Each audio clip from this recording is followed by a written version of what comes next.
రోజుల కోర్సు పూర్తి చేస్తే చాలు 100% ప్లేస్మెంట్ సపోర్ట్ తో సాఫ్ట్వేర్ జాబ్ మీ సొంతం. వెంటనే కోడ్ జ్ఞాన్ డెస్టినేషన్ ని సంప్రదించండి.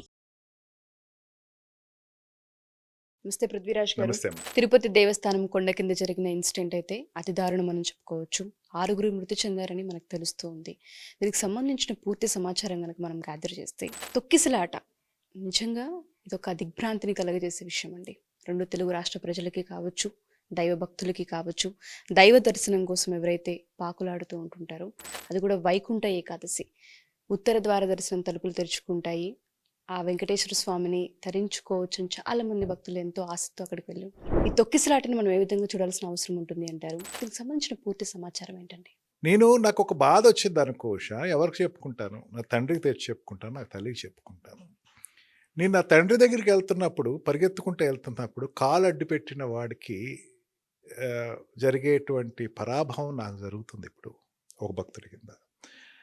అక్కడ నాకు ఒక భక్తుడి కింద చెప్పాలంటే, నేను భగవంతుని చూడటానికి వెళ్తున్నప్పుడు నాకు కాళ్ళు అడ్డు పెడుతున్నారు ఉషా, నన్ను పడేస్తున్నారు కింద. భగవంతుడి దగ్గరికి నన్ను వెళ్ళనివ్వట్లేదు. ఒక భక్తుడి యొక్క ఆవేదన ఇది.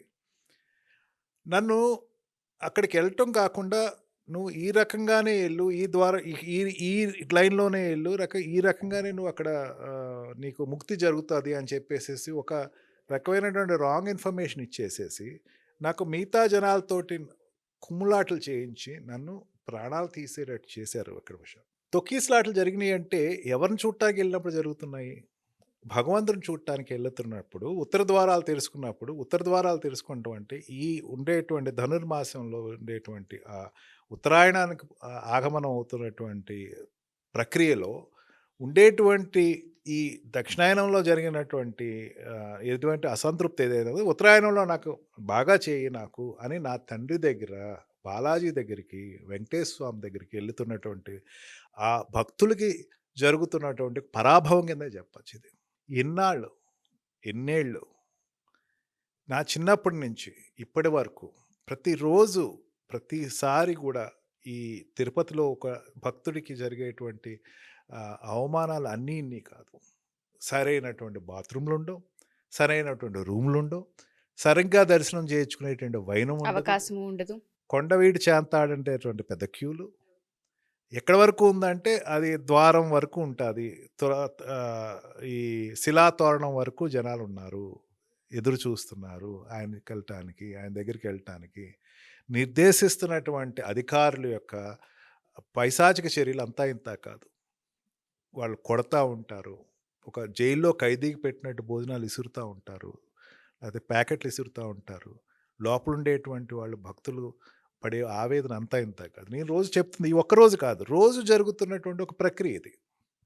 ఒక తిరుపతికి సాధారణమైన భక్తుడు వెళ్ళాలి అనుకుంటే వాడికి ఫస్ట్ స్మరణలోకి వచ్చేది ఏంటంటే, నాకు దర్శనం ఎప్పుడైనా పర్లేదు, కనీసం నన్ను ఎటువంటి ఒత్తిళ్ళకి జరగకుండా నన్ను కాస్త దర్శనం చేయించుకొని ఏ భగవంతుడి దగ్గరికి వెళ్తున్నారో ఆ భగవంతుడికి ఒక దండం పెడతారు.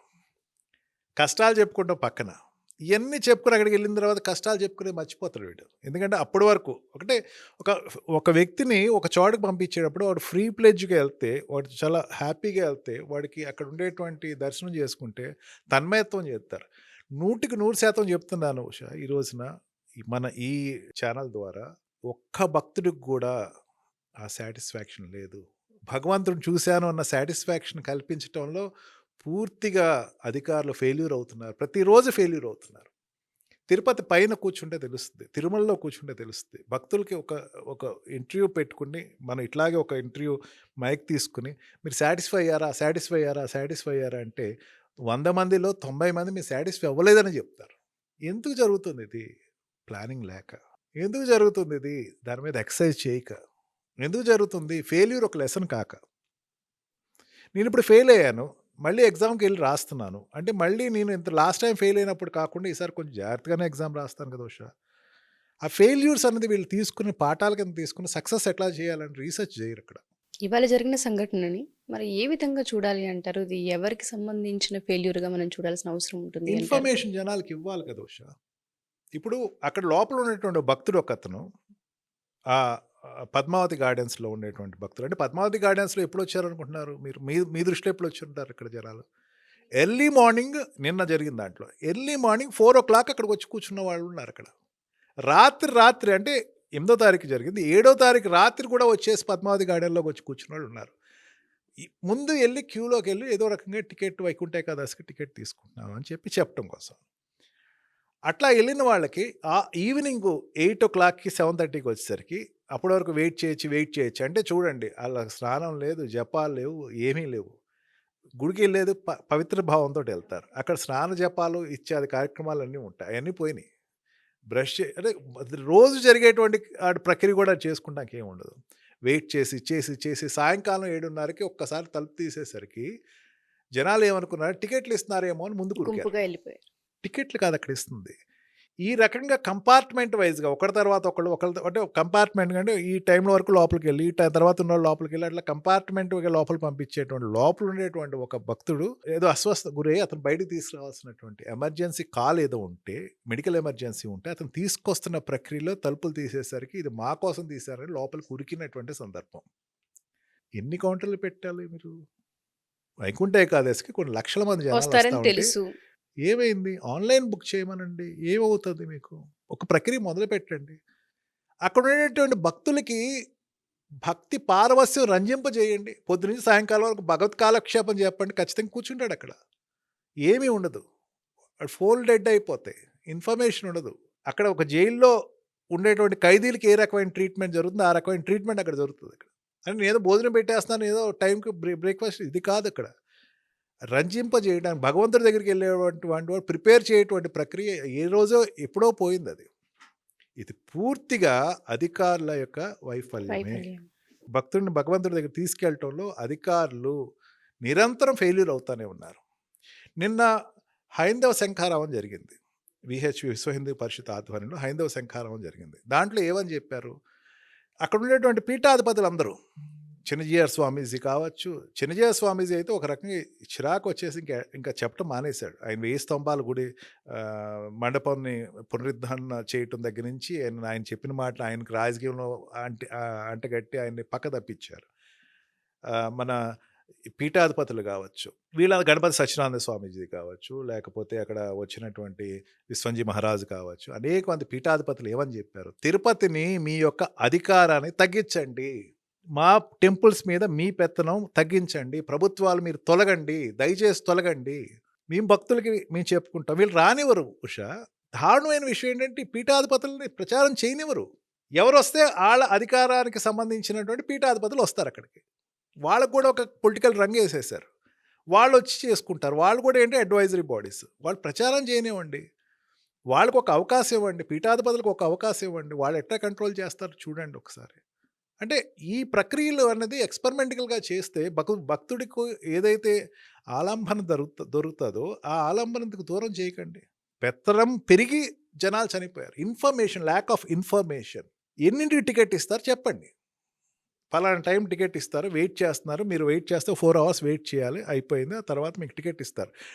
టైంకి 4 అవర్స్ అంటే 4 అవర్స్ ట్రైన్ వచ్చినట్టు కరెక్ట్గా టైంకి ఫ్లైట్ వచ్చినట్టు వాడికి ఆ టికెట్ అందజేసే ట్రై చేయండి. జనాల్లో ఒక ఎటువంటి ఆందోళన జరగదు.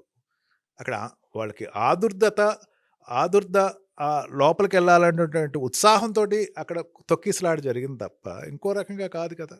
టైం ఇస్తే వాళ్ళు వెయిట్ చేస్తారు కదా. నువ్వు పొద్దున్నుంచి రాత్రి అంటే 7వ తారీఖు నైట్ కూర్చున్నటువంటి భక్తులు 8:30 తారీఖు 8:30 ఈవినింగ్ అంటే దగ్గర 20 అవర్స్ కూర్చోబెట్టినటువంటి భక్తుడిని వాడికి ఇన్ఫర్మేషన్ లేక ఏం చేయాలో తెలియక 20 గంటలు టికెట్ కోసం కూర్చున్న భక్తులు క్యూ కాంప్లెక్స్లో 48 అవర్స్ కూర్చున్న రోజులు ఉన్నాయి. నేను స్వయంగా కూర్చున్నాను. నేను ఆనందంగా చెప్తున్నాను, నేను బాధతో చెప్పట్లేదు. 48 అవర్స్ ఆ భగవంతుడి కోసం వెయిట్ చేస్తున్నది నాకు ఆనందంగానే అనిపించింది. కానీ వెయిట్ చేస్తున్నప్పుడు దైవ దర్శనం అనేది జరగాలి కదా. ఎండ్ ఆఫ్ ద డే మనం ఎంతసేపు కూర్చున్నా ఏం చేసినా దేవుడి దర్శనం జరుగుతుందన్న ఒక ఆ బలంతో, ఆ ధైర్యంతో, ఆ ఆనందంతో, తన్మయత్వంతో ఉంటుంటారు అందరూ. రోజుల తరపడి కూర్చోవచ్చు, మెడిటేషన్లో కూర్చోవచ్చు, లేకపోతే ఒక భగవత్ చర్చలో కూర్చోవచ్చు, వెంకటేశ్వర లీలలు చెప్పచ్చు. ఇవన్నీ ఒక నేనంటే ఏంటంటే ఈ ప్యారలల్గా వెంకటేశ్వర స్వామికి కొన్ని కోట్ల ఆదాయం వస్తుంది. ఆ కోట్లలో లక్షల్లో కొంచెం ధార్మిక ప్రచారం చేయండి. అక్కడ ఉండేటువంటి వాళ్ళకి భగవత్ భక్తులు అక్కడ పెద్ద పెద్ద భక్తులు ఉంటారు. వాళ్ళతోటి రంజింపజేయండి. లేకపోతే వాళ్ళతోటి కథలు చెప్పించండి. లేకపోతే ఎవరైనా మీలో ఉన్నవాళ్ళు ఎవరైనా కథ చెప్తారా అని చెప్పి ఒక మైక్ ఇవ్వండి అక్కడ. ఈవెంట్ చేయండి అక్కడ. వేల మంది కూర్చున్నారు ఉషా. ఈవెంట్ చేయండి కనీసం. ఒక ఈవెంట్ వాళ్ళందరినీ కూర్చోబెట్టి ఓకే ఇప్పుడు మనం వెంకటేశ్వర స్వామి గురించి ఈ ప్రశ్నలు అడుగుతాను. సమాధానాలు చెప్పండి. గంటలు గంటలు ఈవెంట్స్ చేయండి. ఒకళ్ళ తర్వాత ఒకళ్ళు ఈవెంట్స్ చేయండి. టైం తెలీదు ఉషా. ఒక ట్రైన్‌లో ఒక బ్యాచ్ ఆఫ్ పీపుల్ ఎక్కడో పిక్నికో ఎక్కడికో వెళ్తున్నారనుకోండి. వాళ్ళు ఏం చేస్తారు? ఒక అంత్యాక్షరి ఆడుకుంటామో, లేకపోతే ఒక పాటలు పాడుకుంటామో, లేకపోతే ఏదో ఒక తంబూలు ఆడుకుంటూ చేస్తారు కదా! అక్కడ ఈ రకంగా భగవంతుడికి సంబంధించిన దాని మీద ఒక ఏర్పాటు చేయండి. ఆలోచించండి దాని గురించి. ధర్మ ప్రచారం జరుగుతది. ధార్మికంగా ఉంటాడు వ్యక్తి. భగవంతుడి దగ్గరికి వెళ్ళేటప్పుడు విపరీతమైన ఉత్సాహంతోటి వెళ్తాడు. ఇటువంటి జర్నీ మళ్ళీ నాకు తీసుకురాకూడదు అని చెప్పుకోవటం కోసం భగవంతుడి దగ్గరికి కాదు వెళ్ళేది ఉషా. నాకు జరిగేటువంటి ఈ ప్రక్రియ మళ్ళీ జరగకూడదని చెప్పేటప్పుడు కోసం కాదు ఉషా వెళ్ళేది. అతని బాధలు చెప్పుకోవటం కోసం, భగవంతుడికి చెప్పుకోవటం కోసం. తన యొక్క ఈ కృతజ్ఞతా భావంతో వెళ్ళేటప్పుడు 2 రకాల భక్తులు ఉంటారు. ఒకళ్ళు కృతజ్ఞతా భావంతో నాకు ఈ ప్రక్రియ నాకు ఈ పని చేసి పెట్టావు కృతజ్ఞత. నాకు ఇది నేను అనుకుంటున్నాను చేసేటట్టు నాకు ఆశీర్వదించు. ఒక రకమైన 2 రకాలు. అంటే అయిపోయిన దానికి కృతజ్ఞత, జరగబోయేదానికి ఆశీర్వచనం కోసం. ఆడికి వెళ్ళేసరికి మర్చిపోతారు. ఈ తొక్కిసలాట్లు, ఈ నెట్టేయటాలు, క్యూ కాంప్లెక్స్‌లో వెయిటింగ్ ఇవన్నీ జరిగేసరికి వచ్చేసేసింది. నెక్స్ట్ టైం ఇటువంటి జర్నీని మాత్రం నాకు ఇవ్వకు దయచేసి. ఉండేటువంటి లోపల ఉండేటువంటి మ్యాక్స్ టు మ్యాక్స్ వాడికి ఉండే టైము, నిజ దర్శనం చేసుకునేటువంటి భక్తుడికి ఉండే time few seconds, about 15 to 20 seconds ఉంటుంది వాడికి. 1 minute ఉంటుంది అనుకుందాం. ఆ 1 minute వాడు ఏమనుకుంటాడంటే వెనకాల నుంచి దోస్తున్నాడు, ముందు నుంచి దోస్తున్నవాడిని వీళ్ళందరినీ చూసేసి ఏంటి నాన్న ఇది బాలాజీ తండ్రి, ఆపద్ముక్కులు వాడ, అనాథక రక్షక, ఏంటి పరిస్థితి, నేను చూడటానికి వచ్చానయ్యా, నేను చేసిన తప్పిదా అనేటువంటి భావన కలిచివేస్తుందని చెప్పొచ్చు. ఆ ప్రక్రియలో తొక్కిసలాడుతూ జనాలు చనిపోవటం. ఇటువంటి జరగకుండా ఉండాలంటే ఖచ్చితంగా అధికారుల్లో ఎక్సైజ్ జరగాలి. ఎట్లాగ దీన్ని ఎదుర్కోవాలి, డిజాస్టర్ మేనేజ్మెంట్ జరగాలి, యుద్ధ ప్రాతిపదిక మీద జరగాలి. నిరసనలు తెలియజేయడం కాదు, ఎవరో అక్కడ చైర్మన్ కావచ్చు, మెంబర్స్ కావచ్చు, అయిపోయింది ఇట్లా జరగకూడదు నిరసనలు కాదు. జరగకుండా ఏం చేయాలి అన్న దానిపైన ఏర్పాటు, తీర్పు అనేది రావాలి. కుంభమేళ జరుగుతుంది, దీనికన్నా పెద్ద ఉత్సవం అది. తర్వాత పూరి జగన్నాథ స్వామి రథోత్సవం జరుగుతుంది, దీనికన్నా పెద్ద ఉత్సవాలు. వాటిల్లో ఎట్లా జరగాలని మీరు రోల్ మోడల్ అవ్వండి జనం. అయితే జనాలు భక్తుడికి భగవంతుడికి అనుసంధానం జరుగుతుంది. నో వర్డ్స్ అండి. జరిగిన దానికి నిజంగా ఇది ఒక తీవ్ర విషాదం. మీరు అన్నట్టుగానే నెక్స్ట్ టైం నుంచి ఇటువంటి జరగకుండా పాలక మండలి అయినా ప్రభుత్వాలైనా చర్యలు చేపట్టాలని కోరుకుందాం. ఏదేమైనా ఇది దౌర్భాగ్య సిచ్యుయేషన్, దౌర్భాగ్య స్థితి. థ్యాంక్ యూ పృథ్వీరాజ్ గారు. Thank you so much.